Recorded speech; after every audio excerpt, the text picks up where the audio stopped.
Mon nom est Daniel Crisefi, je suis directeur clinique chez PH Santé Beauté à Montréal. Je suis l'auteur de plusieurs livres, dont mon dernier, publié aux Éditions de l'Homme en 2019, Qu'en pense mon naturopathe? Pour savoir plus sur moi et sur notre clinique, visitez notre site web phsantébeauté.com, phsantebeaute.com.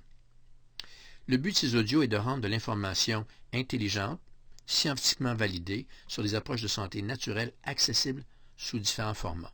L'avantage donc des présentations audio, c'est qu'on peut les écouter sur nos téléphones intelligents, nos tablettes, nos ordinateurs. On peut les écouter dans le métro, dans l'autobus, en automobile, à la maison, comme on le veut. Pour des raisons évidentes, les 6 premières présentations audio mettront l'emphase sur les façons de maintenir ou d'augmenter son immunité. En effet, l'immunité joue un rôle essentiel dans la possibilité de contracter une infection, ainsi que dans la sévérité de ses symptômes si elle est contractée. Cela explique pourquoi, d'ailleurs, lorsqu'il est question du coronavirus, les autorités médicales soulignent, avec raison, que les personnes les plus à risque sont les personnes âgées et les personnes ayant une immunité compromise.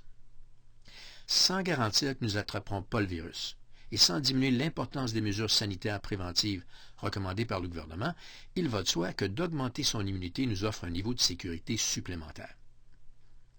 D'ailleurs, dans la première édition de mon livre Candida albicans, écrit à la fin des années 80, j'ai suggéré que si nous ne faisions pas les efforts nécessaires pour augmenter notre immunité naturelle, les infections à champignons ne seraient rien comparé aux défis micro-organiques du futur. Nous voici donc en plein futur. Depuis, on a eu la vache folle, la grippe aviaire, la bactérie mangeuse de chair, la maladie de Lyme, le virus du Nil occidental, le H1N1 et maintenant la maladie COVID causée par le coronavirus. Donc, le point est d'augmenter son immunité naturelle dans le but de prévenir ou d'aider à prévenir ou de réduire l'intensité de la maladie. Donc, parlons donc du coronavirus ou du COVID-19. J'aimerais faire quelques commentaires généraux sur la situation actuelle de cette maladie qu'on appelle COVID-19. Le premier point que j'aimerais souligner, c'est qu'il faut éviter les deux extrêmes, c'est-à-dire la panique et la témérité. Éviter la panique paralysante, éviter de regarder les informations trop souvent. Malheureusement, les gens sont pris à regarder leur téléphone intelligent ou leur tablette ou leur ordinateur à toutes les quelques minutes pour savoir ce qui se passe avec le virus. Il y a dans la présentation, pas dans les faits, mais dans la présentation, beaucoup de sensationnalisme. Évitez de regarder ces informations-là trop souvent. Elles peuvent être déstabilisantes et elles peuvent mener effectivement à de l'anxiété ou de la panique chez certaines personnes. Et les réactions, on le voit, sont parfois irrationnelles.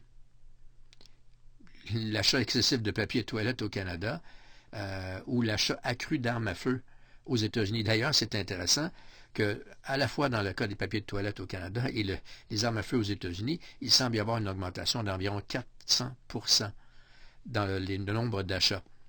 Je ne sais pas quel lien il y a entre les armes à feu et les papiers de toilette, mais ça démontre définitivement une différence entre les consommateurs canadiens et les consommateurs américains, papier de toilette étant quand même moins pire. D'un autre côté, évitez de sous-estimer la situation. Il faut éviter de se mettre la tête dans le sable comme l'Autriche.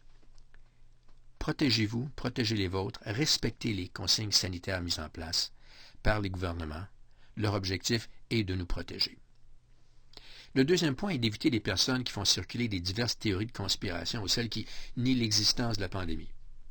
J'ai mes réserves quant à la sévérité de l'épidémie, ainsi qu'aux restrictions qui nous sont imposées, mais je le répète, il vaut mieux pécher par excès de prudence que par excès de témérité. Troisièmement, tout produit ou technique qui garantit la prévention ou le traitement du COVID-19 est véhiculé soit par des gens naïfs, soit par des fourbes.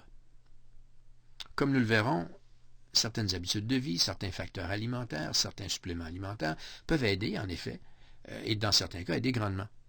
Mais aucun d'eux peut garantir une protection ou une guérison absolue. Le quatrième point, c'est que si vous êtes parmi les personnes qui sont en quarantaine ou qui ont été mises à pied, puisqu'il n'y a rien à faire pour changer la situation en ce moment, profitez-en. Prenez plus de temps avec vos enfants, avec votre conjoint. Prenez le temps pour lire un bon livre, celui que vous voulez lire depuis longtemps. Écoutez de la musique, relaxez, priez, méditez. Prenez le temps de faire un peu d'exercice plus qu'à la normale. Cette période peut être une période qui nous aide à nous recentrer.